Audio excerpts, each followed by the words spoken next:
माता मान रहे थे। बोलो भाई, ये सोच ही इनकी गलत है।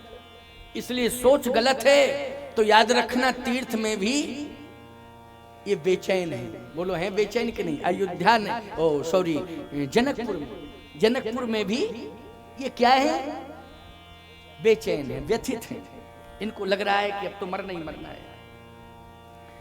नत मारे गए हैं सब राजा, सो बिल गाए ब्याह समाजा, वो अलग हो जाए। अब जनक जी महाराज बिल्कुल खड़े हैं, चुपचाप, कुछ नहीं बोल रहे। परशुराम जी ने कहा कि मैं 3 तक गिनती गिनूंगा और 3 कहूंगा, अगर कोई खड़ा हो गया मेरे सामने आ गया तब तो मैं सबको छोड़ दूंगा, नहीं जितने राजा हैं मैं सभी को मारूंगा, किसी को छोड़ूंगा, एक भी नहीं जावे। अगर कहीं चला गया और पता लग गया तो पूरा खानदान नहीं बचेगा, नहीं तुम ही मर जाओ, खानदान को बचाओ। राजाओं ने कहा काहे को जाएंगे, अब जा ही नहीं पाएंगे। पहली बात तो ये है, जा ही नहीं पाएंगे। पहली समस्या तो यही है, कहां से निकले? एक ही तो निकास और प्रवेश द्वार भी एक ही था। ये नहीं था कि प्रवेश द्वार और निकास द्वार, जैसे यहाँ पर प्रवेश द्वार और निकास द्वार एक ही है अयोध्या धाम में, वैसे जनकपुर धाम में भी प्रवेश द्वार और निकास द्वार एक ही। और परशुराम जी मेन दरवाजे पे खड़े, मेन गेट पर ही खड़े थे। जिसको बुला रहे थे वहीं बुला रहे थे, सब वहीं जा रहे थे।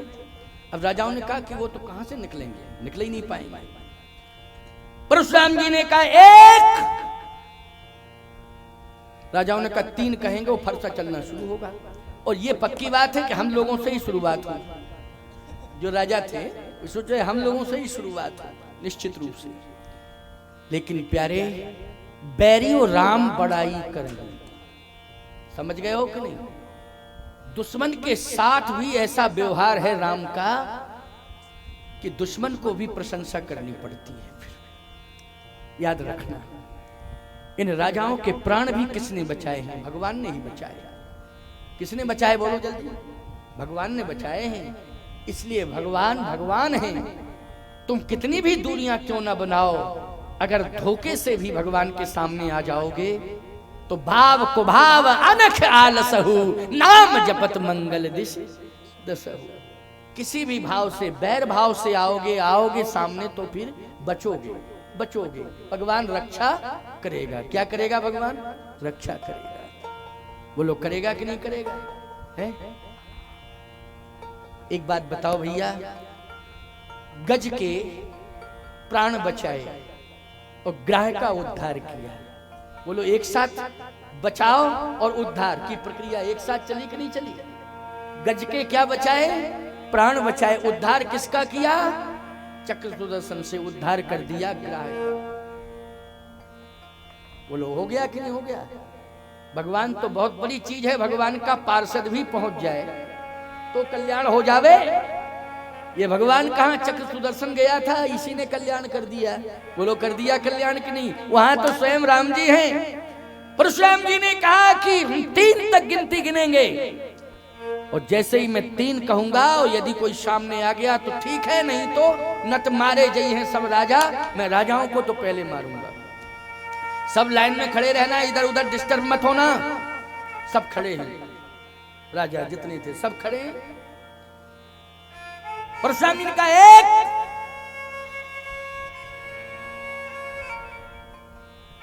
जैसे कहा 1, विश्वामित्र जी ने कहा राम एक काम करो, इधर आओ। राम जी आ गए, लक्ष्मण जी पीछे से आ गए। पैर पकड़ो, प्रणाम करो। और जैसे राम जी ने प्रणाम किया, राजाओं ने कहा चलो तसल्ली हो गई, तसल्ली हो गई।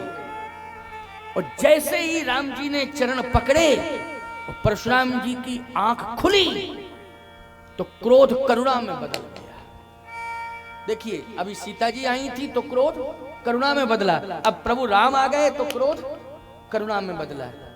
क्यों भैया? एक बात बतावे, राम जैसा आदर्श जिसमें होगा वो बेटा भी समाधान बनेगा, वो कभी घर में समस्या नहीं बन सकता है, वो समाधान ही बनेगा। राम जैसा बेटा हो, राम जैसे बेटे अगर मिल जाए तो क्रोध कभी आ ही नहीं सकता है। और आ भी जाएगा किसी समस्या को लेके तो ऐसा बेटा पाकर के क्रोध करुणा में बदल जाएगा। इसलिए कहता हूं सीता जैसी बेटी हो, राम जैसा बेटा हो। बेटे वाले बेटा ये ना सोचे कि महाराज बेटों के बारे में तो विरोध में ही बोलते हैं, कहाँ पक्ष में बोल रहे, पक्ष में बोल गया कि नहीं बोल गया। बेटा कैसा होना चाहिए? राम जैसा बेटा होना चाहिए। इसलिए बेटों से कहना चाहता हूं, ये जितने नौजवान बैठे हैं, राम जैसे आदर्शवादी बनो, राम के चरित्र को सुनो, राम जैसे आदर्शवादी बनो। राम जी को देख करके राम ही चितय, राम ही चितय, अरे रहे थक लोचन, रूप अपार मार मद मोचन। क्यों भाई, प्रमाण मिला कि नहीं मिला? राम ही चितय रहे थक लोचन। राजाओं ने कहा चलो बहुत अच्छा रहा, पहुंच तो गया तोड़ने वाला धनुष, लेकिन बोल नहीं रहा कुछ। चलो कोई बात नहीं है, परशुराम जी तो बुलवा लेंगे। और जैसे ही राम ही चितय रहे थक लोचन, रूप अपार मार मद मोचन, आंखों से झरझर झरझर झरझर झरझर आंसू गिरने लगे, आंसू गिरने लगे। थोड़ी देर में परशुराम जी बोले, परशुराम तेरी तपस्या पूर्ण हो गई, तेरी तपस्या पूर्ण हो गई, इसलिए कि तू ब्रह्मचारी है और ब्रह्मचारी का रूप पर आकर्षण नहीं होता है। लेकिन आज एक ब्रह्मचारी का रूप पर आकर्षण है, तो इसे समझना पड़ेगा। क्यों? तो भाई ब्रह्मचारी का रूप के ऊपर आकर्षण क्या, सांसारिक रूप पर आकर्षित होता है ब्रह्मचारी? नहीं होता है। लेकिन राम ही चितई रहे थक लोचन, रूप अपार, यहां पर स्पष्टीकरण है, कहीं कोई बात छिपी हुई नहीं है। रूप अपार मार मद मोचन, रूप नहीं अपार रूप। ऐसा सौंदर्य मैंने कभी देखा नहीं है। संसार को जो सौंदर्य मिल रहा है, भगवान राम के सुंदरता के खजाने से मिल रहा है। बोलो मिल रहा है कि नहीं? जितने भी पुरुष सुंदर हैं, श्री राम के खजाने से सुंदरता मिल रही है, और जितनी भी नारियां सुंदर हैं, श्री जानकी जी के सौंदर्य के खजाने से उन्हें सौंदर्य मिल रहा है। अपनी प्रशंसा मत मानना, इसमें प्रशंसा किसकी है? सीता जी की है। सीता जी ने कृपा की है, तभी हम सब सुंदर हैं, नहीं तो सूपनखा बन जाते। क्या बन जाते? सूपनखा। लेकिन हम सब अगर सुंदर हैं तो किसके कारण सुंदर हैं? सीता जी के चरित्र के कारण। सीता जी का चरित्र का अनुसरण किया है, इसलिए सब सुंदर है। वही सुंदरता है, जिसने सीता का चरित्र अपनाया है वही नारी सुंदर है, जिसने राम का चरित्र अपनाया है वही पुरुष सुंदर है। राम जैसा कोई पुरुष नहीं है और सीता जैसी कोई नारी नहीं संसार में। रूप अपार मार मद मोचन। लेकिन ब्रह्मचारी रूप के ऊपर आकर्षित क्यों है? कारण क्या है? परशुराम तू आज रूप के ऊपर आकर्षित हो गया है, क्यों हो गया है? अगर रूप ने आकर्षित किया है तो यह सांसारिक रूप नहीं हो सकता है, यह सांसारिक रूप नहीं हो सकता है। मैं एक बात बताऊं, महात्मा लोग भी सौंदर्य से प्रभावित होते हैं, लेकिन जिस दिन ठाकुर जी का श्रृंगार अच्छा होता है ना, समझ गए हो कि नहीं? जिस दिन ठाकुर जी का श्रृंगार होता है तो इतने महात्मा प्रभावित होते हैं कि देखते ही नहीं नाचने भी लगते हैं। चैतन्य महाप्रभु तो नाचने लगते थे जब भगवान जगन्नाथ स्वामी का दर्शन करते थे ना। चैतन्य, बोलो भाई, चैतन्य महाप्रभु को तुम सामान्य तो नहीं मानते हो? क्या कहना, उन जैसा महापुरुष कौन होगा? लेकिन जिस समय जगन्नाथ भगवान का दर्शन करते थे तो उनके सौंदर्य से प्रभावित होकर नाचने लगते थे चैतन्य महाप्रभु। ये विशेषता तो संत रूप पर तो प्रभावित होता है, सौंदर्य पर प्रभावित होता है। कब? जब भगवान का सौंदर्य देखता है, जब भगवान का सुंदर श्रृंगार होता है तो महात्मा नाचने लगते हैं, उस रूप को देख करके नाचने लगते हैं। जिन निज रूप मोहिनी डारी, कीने शकल सुवस नर नारी। सब नर नारी कीने सुवस सकल नर नारी। इसलिए भैया ध्यान से सुनना, आज परशुराम जी भी आज आकर्षित हो गए हैं, सौंदर्य से आकर्षित हुए हैं। तो वो सौंदर्य किसका है? प्रभु राम का सौंदर्य है। बोलो है सौंदर्य की नहीं? प्रभु राम का सौंदर्य है। राम ही चितय रहे थक लोचन, रूप अपार मार मद मोचन। रूप अपार मार मद मोचन। इसमें मर्यादा कितनी मेंटेन है देखिए आप। पहले सीता जी ने प्रणाम किया था, जनक बुलाए, जनक बहोर आए सिर नावा, और शिये बुलाए प्रणाम करावा। तो सीता जी ने प्रणाम किया, लेकिन सीता जी को देख करके करुणा आ गई और आशीर्वाद में अखंड सौभाग्यवती भव कह दिया। लेकिन राम जी को तो देखते ही रहे। बोलो है मर्यादा की नहीं मेंटेन? जल्दी बोलो, मर्यादा मेंटेन है कि नहीं? जबकि गिरा रथ जल बीच सम कहियत भिन्न ना, भिन्न बंदो सीता राम पद जिन्हें परम प्रिय किन्न। लेकिन देखे आप राम की, देखे आप भगवान की मर्यादा। इसलिए कहता हूं कि मर्यादा यदि जीवन में है तो इंसान समाज में भगवान बनकर के सम्मान प्राप्त करेगा।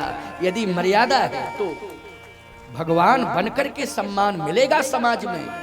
आज परशुराम जी ने राम ही चितय, सीता जी को देखा, क्रोध था करुणा में बदल गया, आशीर्वाद भी दिया। लेकिन टकटकी निगाह से किसे देख रहे हैं? राम को देख रहे हैं। और राम को इसलिए नहीं देख रहे टकटकी निगाह से कि तुमने धनुष तोड़ा है। राम ही चितय रहे थक लोचन, रूप अपार मार मद मोचन। इसमें श्रद्धा है। बोलो इसमें क्या है? शत्रुता का भाव है कि श्रद्धा का भाव है? इसमें श्रद्धा का भाव है। बोलो है कि ये शत्रुता का भाव नहीं है, श्रद्धा का भाव है। इसलिए राम ही चितय रहे थक लोचन, रूप अपार मार मद मोचन। देख रहे हैं, बार बार देख रहे हैं, परशुराम तेरी तपस्या पूर्ण हो गई। क्यों? ऐसा सौंदर्य जो प्रभावित कर रहा है मुझे कभी नहीं देखा है। ये तो तपस्वियों के लिए सुलभ है। ये किसके लिए सुलभ है?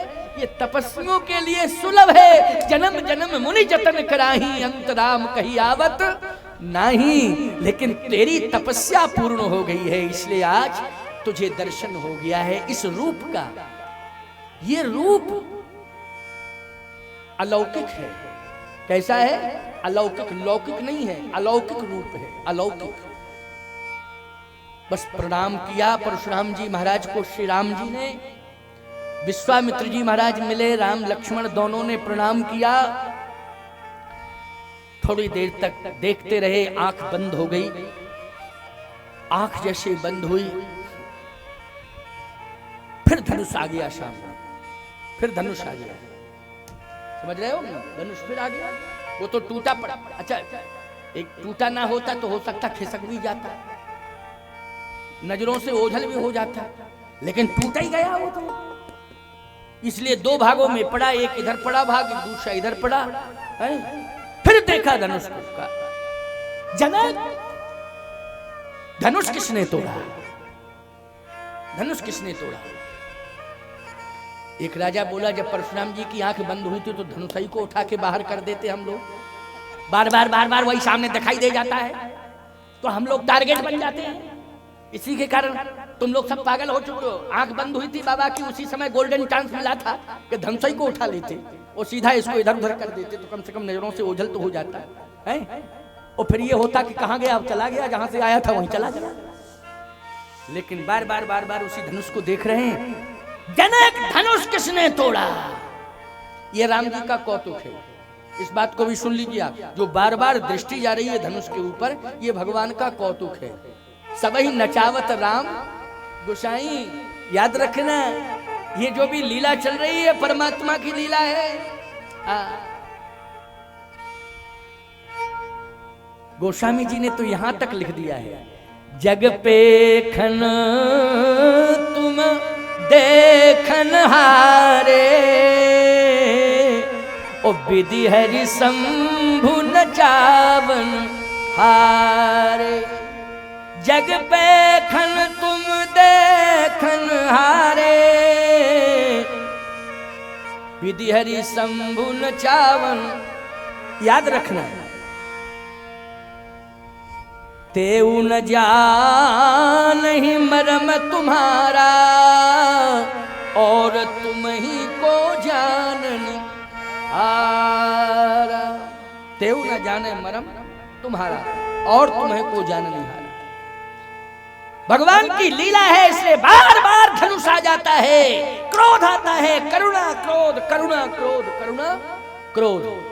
धनुष को देखते हैं तो क्रोध आता है, राम को देखते हैं करुणा आती है, धनुष को देखते हैं क्रोध आता है, सीता जी को देखते हैं तो करुणा आ जाती है, फिर क्रोध आ गया। एक दो राजाओं ने कहा कि क्या बतावें, चांस तो बढ़िया था, आ ही गया था सामने तोड़ने वाला, लेकिन पता ही नहीं चला क्या हुआ क्या नहीं। वो समझ में नहीं आया कि क्या हुआ क्या नहीं हुआ। अब कौन जाके कहे। राजाओं ने कहा अब तो मरना ही है, इसलिए आंख बंद कर लो। सब राजा जितने 10,000 थे अभिमानी राजा, उनकी सबकी आंख बंद हो गई। आंख बंद, क्योंकि अब तो मरना ही मरना है। 1 2 3 राजाओं ने कहा अब चलने वाला है फरसा। लेकिन जैसे कहा 3 तो भगवान सामने फिर आ गए, राम जी सामने आ गए, हाथ जोड़ के खड़े हो गए।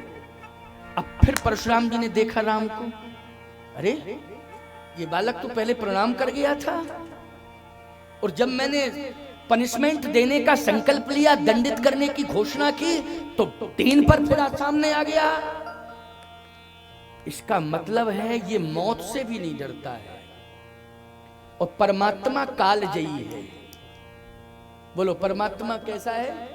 काल जयी। 15 साल की उम्र और घोषणा कर रहा हूं मौत की, मृत्यु दंड देने की घोषणा है मेरी। और जब 3 कहा, मौत का चैलेंज हो गया पूरा, तो सामने आ गया। अब देख रहे हैं राम को। अब राजा लोग आंख बंद किए, क्यों भैया, फरसा चल रहा है कि नहीं चल रहा है? दूसरा बोला चलता तो हिच घिच की आवाज कुछ तो सुनाई देती, लेकिन कुछ आवाज ही नहीं आ रही, सन्नाटा छा गया। तो तीसरा बोला क्यों भाई, फरसा चलाने वाले का हार्ट अटैक तो नहीं हो गया? कभी कभी हो जाता है ना, इतनी बड़ी घटना को अंजाम देने जा रहे हैं तो पहले ही हुए। हाँ, तो कहीं ऐसी कंडीशन तो नहीं बन गई कि हार्ट अटैक हो गया हो। चौथा बोला आंख खोल के देखो पहले क्या है मामला, आंख खोल के देखो। और जैसे आंख खोल के देखा, बोले भैया निर्णय हो गया, निर्णय हो गया, फैसला हो गया, फैसला हो गया, फैसला हो गया। जल्दी बताओ क्या फैसला हुआ? क्या जिसने धनुष तोड़ा है वो दोबारा फिर सामने आ गया? आ गया? हाँ आ गया। परशुराम जी की क्या स्थिति है? बोले देख रहे हैं बार बार। राजाओं ने कहा तो अब अपन लोग यूनियन बना करके सीधा कह दें कि देखो नहीं बार बार इसी ने तोड़ा, मर तो वैसे ही रहेगा, लेकिन अब कहने में क्या दिक्कत है। और जैसे राजाओं ने आंख खोली तो राम जी खड़े थे। तो परशुराम जी ने कहा बार बार मेरे सामने आते हो, क्या तुम्ही ने धनुष तोड़ा है? तुम्ही ने तोड़ा है धनुष? अब बातचीत शुरू हो गई। क्यों भाई, बातचीत अब शुरू हो गई। सही बताओ, धनुष तुम्ही ने तोड़ा है क्या? बार बार मेरे सामने आते हो, प्रणाम कर लिया था, फिर दोबारा आने की क्या जरूरत थी? क्या तुमने धनुष तोड़ा? भगवान राम कहते हैं नाथ संबुधन भंजनिहारा, हुई है कोई दास तुम्हारा। धनुष तोड़ने वाला आपका कोई दास है। दास? वो दास नहीं हो सकता है जिसने धनुष तोड़ा। मेरा दास वो मेरे गुरु के सामान का अपमान करे, मेरे गुरु की वस्तु का अपमान करे, वो भी विशेष में आता है धनुष। बाकी सब शेष हैं, लेकिन हमारे गुरुदेव के पार्षदों में विशेष है धनुष। क्या है? विशेष है, विशेष। मेरे गुरुदेव का ये विशेष है, लेकिन तोड़ने वाला दास मेरा हो ही नहीं सकता है। शत्रु होगा, शत्रु, शत्रु होगा। सही बताओ, तुमने तोड़ा है धनुष?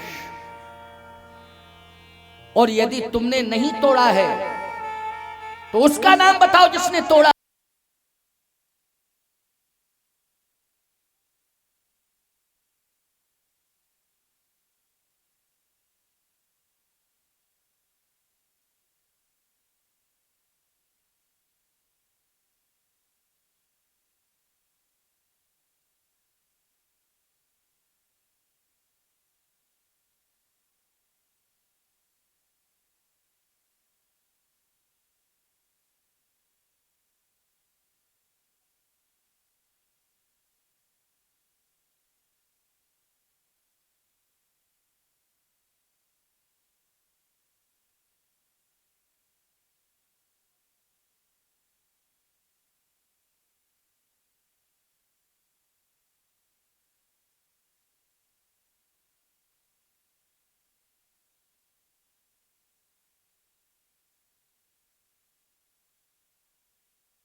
विश्वामित्र जी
को धिक्कारते हैं, कहते किसी का कोई दोष नहीं है, समय का दोष है, हमारा समय खराब आ गया, इसलिए समय को धिक्कारते हैं। समय ने विवश किया है इसको तोड़ने के। समय क्या होता है? समय समय कोई पुरुष है, समय कोई स्त्री है, समय का कोई आकार है, समय का कोई प्रकार है। कहां है समय? दिखाई क्यों नहीं दे रहा है समय? भगवान राम ने कहा कि जो दो भागों में टूटा पड़ा है वो समय ही तो दिखाई दे रहा है सामने है। दो भागों में जो दिखाई दे रहा है वो समय ही दिखाई दे रहा है। परशुराम जी ने कहा मैं नहीं मानता हूं ऐसा समय। तब तक लक्ष्मण जी बोले भैया एक प्रार्थना सुन लो आप मेरी। हाँ, राम जी बोले क्या बात है? थोड़ा आप बैक में आ जाएं। क्यों, क्या बात है? बस 1 मिनट के लिए आप बैक में आए, हमको थोड़ा फ्रंट पर कर दें। क्यों, क्या बात है? बात यह है कि आपकी लैंग्वेज और परशुराम जी की लैंग्वेज में तालमेल नहीं है, कोई तालमेल ही नहीं बन पा रहा है। लक्ष्मण जी बोले हमारी लैंग्वेज और बाबा जी की लैंग्वेज डायरेक्ट तालमेल खा रही है, 2 मिनट में फैसला हो जाएगा। वो ये जो लंबा चौड़ा विस्तार होता जा रहा है ये समाप्त हो जाएगा, है? क्योंकि 4:30 बज गए, वो विस्तार होता जा रहा है, फैसला होना चाहिए, लेकिन समझ में नहीं आ रहा है, भाषा का तालमेल नहीं बन पा रहा है। आप आज्ञा तो दें, अगर दे दें आज्ञा तो हम 2 मिनट में फैसला कर दें। भगवान राम मन ही मन मुस्कुराए, सामने तो नहीं मुस्कुराए, परशुराम जी के सामने मुस्कुराते तो अच्छा नहीं लगता है ना, तो मन ही मन मुस्कुराए। कौतुकी हैं, कभी कभी कौतुक देखने लगते हैं। भगवान ने कहा चलो थोड़ा सा कौतुक देख लें, और लक्ष्मण के माध्यम से कभी कभी कौतुक देखने का अवसर मिल जाता है। तो भगवान पीछे हो गए, लक्ष्मण जी आगे आ गए। जैसे ही लक्ष्मण जी आगे आए, परशुराम जी ने कहा अच्छा अच्छा, धनुष तोड़ने वाला सामने आ गया, तूने तोड़ा? लक्ष्मण जी बोले आपका था, पहले ये बताओ। यही जवाब था सीधा। परशुराम जी ने कहा तूने तोड़ा? लक्ष्मण जी बोले आपका था, पहले सही बताओ, झूठ मत बोलना। बुजुर्ग हो, साधु हो, तपस्वी हो, महात्मा हो, यज्ञोपवीत धारण किए हो, तिलक लगाए हो, कंठी पहने हो, अब आग लग गई शरीर, ये बड़ी बातें करता है लंबी चौड़ी। क्यों भाई? अच्छा बातें तो सही थी, अच्छा सही बातें थी कि नहीं? तिलक भी लगा था, यज्ञोपवीत भी था, मालाएं भी पहने थे, और बहुत सुंदर, क्या बात है, दिव्य रूप था परशुराम जी का, क्या सुंदर भव्यता दिव्यता है। जटाजूट, विशाल शरीर, त्रिपुंड, यज्ञोपवीत, लक्ष्मण जी ने कहा महात्मा हो, दिव्य पुरुष हो, यज्ञोपवीत पहने हो, चंदन लगाए हो, जटाजूट हैं, विशाल स्वरूप है, हमें विश्वास है कि झूठ नहीं बोलोगे, आप सही सही बोलोगे। आपका था? तो परशुराम जी बोले नहीं, मेरा तो नहीं था, तो आपके बाप का था क्या, ये बता दो। अब परशुराम जी की आंखें फिर लाल हो गई, परशुराम जी की आंखें फिर लाल हो गई। तो परशुराम जी ने क्रोध में कहा, हाँ मेरे बाप का था, मेरे बाप का था। अच्छा एक बात आपको बताएं, बाप कौन है? लेकिन जिनको परशुराम जी ने बाप सिद्ध किया है, वो बाप कौन है? वैसे दुनिया परशुराम जी के बाप का नाम जानती है, भृगुपति समुद्र जनेऊ